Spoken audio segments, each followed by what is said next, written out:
السلام علیکم ورحمۃ اللہ وبرکاتہ. وعلیکم السلام ورحمۃ اللہ وبرکاتہ. کیا حال ہے سب کا؟ الحمد للہ نحمده ونصلی علی رسولہ الکریم. اما بعد فاعوذ باللہ من الشیطان الرجیم. بسم اللہ الرحمن الرحیم. رب اشرح لی صدری ویسر لی امری واحلل عقدۃ من لسانی یفقہوا قولی. فصل 90. محبوب اور مکروہ کے درجات. مرض عشق کی مدافعت کا دوسرا طریقہ، کیونکہ انہوں نے ایک طریقہ بتایا تھا احتیاطی تدبیر، اور دوسرا یہ کہ قلب کو ایسے امور میں مشغول رکھا جائے جو اسے عشق میں مبتلا ہونے سے روک سکیں. دل کو ایسی چیزوں میں مشغول رکھیں، ایسا مقصد اپنا کوئی بنائیں، ایسا پیشن زندگی میں کوئی ہونا چاہیے کہ جس کی وجہ سے فضول چیزوں کے لیے وقت نہ رہے. اس کی شکل یہ ہے کہ خطرہ، خوف اور ڈر اس کے سامنے پیش کیا جائے، یا کوئی ایسی محبت پیش کر دی جائے جو اسے جبرن اپنی طرف کھینچ لے اور دوسری جانب جانے سے روک دے. یعنی اس مرض عشق سے زیادہ اسٹرانگسٹ چیز کوئی دینی پڑے گی، ایسی کیمو تھراپی کہ جس سے پھر وہ کینسر جو ہے اس کو جڑ سے اکھاڑ دے. تو اب یہ دو چیزیں، خوف، خطرہ، ڈر، یعنی یا تو کسی چیز کا ڈر ہو تو وہ ڈر انسان کے اندر سے ساری محبتوں کی بھوت نکال دیتا ہے. دوسری ایسی محبت جو اس محبت سے بڑھ کر ہو تو وہ محبت پیچھے چلی جائے گی، اور وہ سب سے شدید محبت اللہ ہی کی ہو سکتی ہے. اس میں بھی جب تک انسان سچا نہ ہو، حقیقی محبت نہ آئے.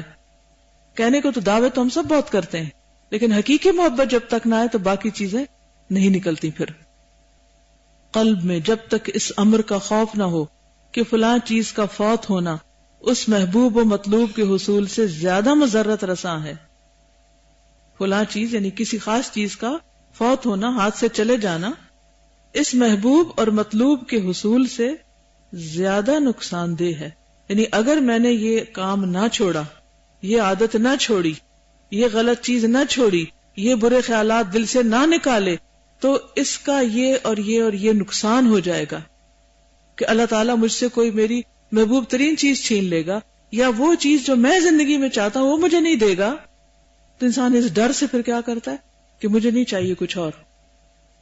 یا فلاں چیز کا حاصل کرنا اس محبوب و مطلوب کے فوت ہونے سے زیادہ مضر ہے، یا فلاں چیز کی محبت اس کے لیے اس محبوب اور مطلوب سے زیادہ نافع اور موجب خیر ہے. یعنی کمپیرزن پھر انسان کرے کہ جس چیز کے پیچھے وہ دوڑ رہا ہے وہ زیادہ فائدہ مند ہے یا اس کے علاوہ کوئی اور چیز، کہ دو میں سے ایک کی چوائس کر لے. پھر تو جب انسان کو اس مرض سے بڑھ کر کوئی چیز ملتی ہے تو پھر انسان اس کو آسانی سے چھوڑ سکتا ہے.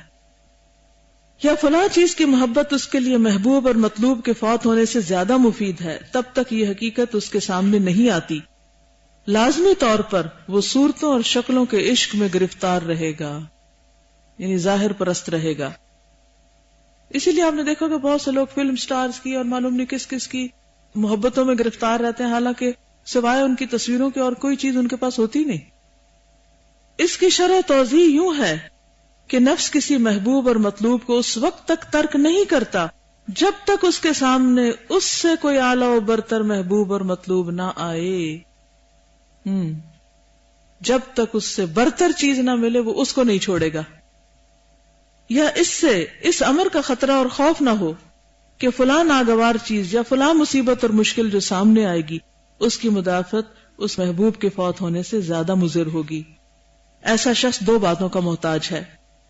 وہ اگر ان دو باتوں کو یا دو میں سے کسی ایک کو ضائع کر دے تو اپنی جان کو قطعاً کوئی نفع نہیں پہنچا سکتا. اول اس میں صحیح بصیرت موجود ہو جس کے ذریعے وہ محبوب اور مکروہ کے درجات کو سمجھ سکے کہ کیا چیز بہتر اور کیا نہیں، اور ان میں فرق اور امتیاز کر سکے. کیونکہ ایک عام کم عقل شخص تو جس چیز کی وہ محبت میں گرفتار ہے اسی کو دنیا کی سب سے اعلیٰ ترین چیز سمجھے گا. اعلیٰ محبوب کو ادنا محبوب کے مقابلے میں ترجیح دے سکے، بڑے مکروہ کے مقابلے میں ادنا یعنی کم تر درجے کے مکروہ، اور بڑی مصیبت کے مقابلے میں ادنا مصیبت کو برداشت کر لے. عقل و دانش مندی کا یہی خاصہ ہے. جو اس طریقے کے خلاف ہے وہ عقل مند اور سمجھدار نہیں بلکہ بعض اوقات چوپائے اور جانور اس سے زیادہ سمجھتے ہیں. اسی لیے اللہ تعالیٰ نے ان لوگوں کو جو عقل سمجھ سے کام نہیں لیتے کس سے تشبیہ دی؟ بل ہم اضل، ان سے بھی زیادہ گئے گزرے.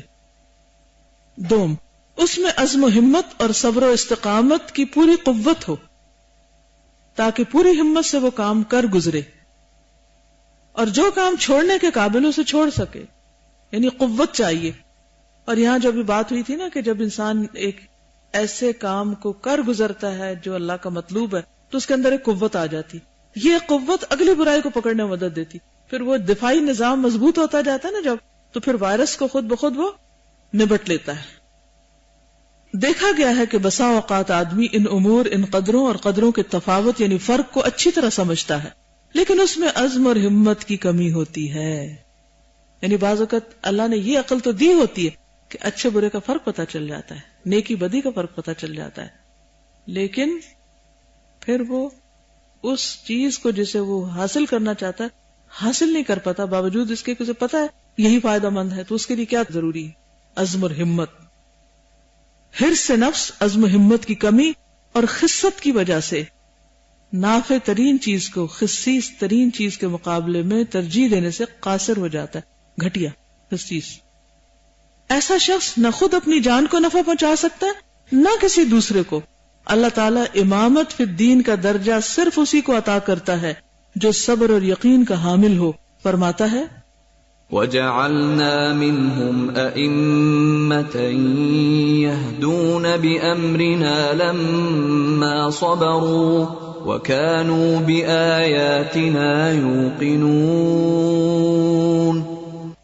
اور انہی میں سے ہم نے کچھ پیشوا بنائے تھے جو ہمارے حکم سے ہدایت کرتے تھے جبکہ انہوں نے صبر کیا اور ہماری آیتوں پر یقین رکھتے تھے. اس قسم کے آدمی اپنے علم سے خود نفع حاصل کر سکتے ہیں اور دوسرے کو بھی ان سے نفع پہنچتا ہے. بعض لوگ اس کے بالکل برعکس ہوا کرتے ہیں، نہ وہ خود نفع اٹھا سکتے ہیں نہ دوسروں کو ان سے نفع پہنچتا ہے. بعض ایسے ہوتے ہیں کہ اپنے علم سے خود نفع اٹھاتے ہیں لیکن دوسروں کو نفع نہیں پہنچا سکتے. تو دونوں چیزیں کب آتی ہیں؟ جب صبر اور یقین ہوتا ہے. میں کبھی سوچتی ہوں کہ نبی صلی اللہ علیہ وسلم نے کبھی صحابہ کو بلا بلا کر قائل نہیں کیا تھا آؤ تم دین کی خدمت کرو، آؤ تم ایسا کرو، اس کا یہ فائدہ ہوگا ویسا ہوگا. بس بتایا اور انہوں نے کہا سمعنا واطعنا. فرق کیا تھا؟ وجہ کیا تھی؟ دینے والے نے یقین کے ساتھ دیا اور لینے والے نے اس کو یقین کے ساتھ دیا، اور صرف جان لینا ہی کافی ہو گیا کہ کس کام میں خیر و بھلائی ہے، اور وہ اس کو کر گزرے. لیکن ہم میں سے بہت سے لوگ جانتے بھی ہیں، پتہ بھی، پورا پورا قرآن پڑھ لیتے ہیں، پتہ بھی ہوتا ہے کہ خیر و فلاح کے راستے کون سے ہیں، لیکن کم ہمتی کی وجہ سے ان رستوں پہ نہیں چل سکتے. کبھی معاشرے کا پریشر ہوتا ہے، کبھی اندر کا پریشر ہوتا ہے، کبھی باہر کا. پہلی قسم کے لوگ اپنے نور کی روشنی میں چلتے ہیں، وَجَعَلْنَا لَهُ نُورًا يَمْشِي بِهِ فِي النَّاسِ، اور دوسروں کو اس نور سے فائدہ پہنچاتے ہیں. دوسری قسم کے لوگوں میں نور کی قندیلیں بالکل بجھی ہوتی ہیں، وہ خود تاریکیوں میں ٹامک ٹوئیاں مارتے پھرتے ہیں اور دوسروں کو بھی تاریکیوں میں بھٹکاتے پھرتے ہیں، جیسے خود اندھیرے میں دوسروں کو بھی اندھیرے میں. تیسری قسم کے لوگ اپنے نور کی روشنی میں خود ہی چلتے ہیں اور خود ہی اس سے فائدہ اٹھاتے ہیں، دوسرے اس سے فائدہ نہیں اٹھا سکتے. ان کا نور صرف ان کے اپنے تک ہی ہوتا ہے، اور قیامت کے دن یہ سب سامنے آ جائے گا. کچھ لوگوں کا نور دور دور تک ہوگا، ان کے دائیں جانب، ان کے آگے آگے، اور کچھ کا صرف ان کے انگوٹھے میں، کبھی جلے گا اور کبھی بجھے گا. یہ کل کے لیسن میں کسی نے ایک کمنٹ لکھا تھا جو شیئر کرنا چاہوں گی، کہ پڑھ کے بہت تکلیف ہوئی تھی. خلاصہ اس کا یہ ہے کہ کسی نے کہا کہ اس کا بھائی 4تھی جماعت میں پڑھتا ہے اور کسی نے اس کے ساتھ ایسا ہی کوئی برا فعل کیا اور انتہائی خوف کا شکار ہے، کہیں نہیں جاتا، اور اس کو سمجھاتے ہوئے جس شخص نے برا کیا اس کو جیل میں بھی ڈلوایا گیا، لیکن وہ پھر چھوٹ کے آ گیا اور وہ ایسے ہی کام کرتا ہے. تو وہ کہا گیا تھا نا کہ اس کو مار ڈالو. یہ جو اسلام میں عمل قوم لوط کی سزا قتل ہے، یہ اسی وجہ سے ہے کہ یہ بھی ایک ایڈکشن ہو جاتی، اور ایسے لوگ بہت سے دوسرے لوگوں کی زندگیاں حرام کر دیتے ہیں. کچھ لوگ کہتے ہیں کہ اللہ تعالیٰ نے خود ہی جلد شادی کرنے کا حکم دیا، تو پھر ہمارے چاہنے یا کوشش کے باوجود اچھے رشتے کیوں نہیں ملتے یا ہماری شادی جلدی کیوں نہیں ہوتی؟ اصل میں ہم نے اچھے کا معیار اتنا اچھا بنا لیا ہے کہ ویسے اچھے لوگ دنیا میں ہے ہی کوئی نہیں، وہ شادی کیسے ہو؟ مجھے یہ سمجھ نہیں آتی کہ اگر ہم کسی کے دین سے مطمئن ہیں. ابھی ریسنٹلی میری ایک عزیز کا رشتہ آیا، لڑکا مدینہ یونیورسٹی میں پڑھتا ہے، ماسٹرز کر رہا ہے، دین والے ہیں، دین والوں نے دین والوں کو رشتہ بھیجا. کسی نے مشورہ دیا کہ ایسے لڑکوں کو جاب نہیں ملتی، سوچ سمجھ کے رشتہ کیجیے. میں نے کہا پھر تو سارے پڑھ گئے دین. اگر ہم بھی یہ سوچنے لگے، میں نے کہا پھر ہم نے تو بڑی حماقت کی، کیونکہ میری جب شادی ہوئی تھی تو میرے شوہر کے پاس بھی کوئی جاب نہیں تھی. ہم جب یہ چاہتے ہیں دین بھی ملے، دنیا بھی ملے، یہ بھی ملے، وہ بھی ملے، عزت شہرت سب کچھ ملے، تو پھر شادی نہیں ہوتی. اپنی ایک پرائرٹی رکھیے کہ کیا چاہیے آپ کو، اور رزق تو اللہ کے ہاتھ میں ہے. الحمدللہ ایک دن بھی فاقہ نہیں آیا، جاب تھی یا نہیں. اوکے، جزاکم اللہ خیرا. سبحانک اللہم و بحمدک، نشہد ان لا الہ الا انت، نستغفرک و نتوب الیک. السلام علیکم و رحمۃ اللہ وبرکاتہ.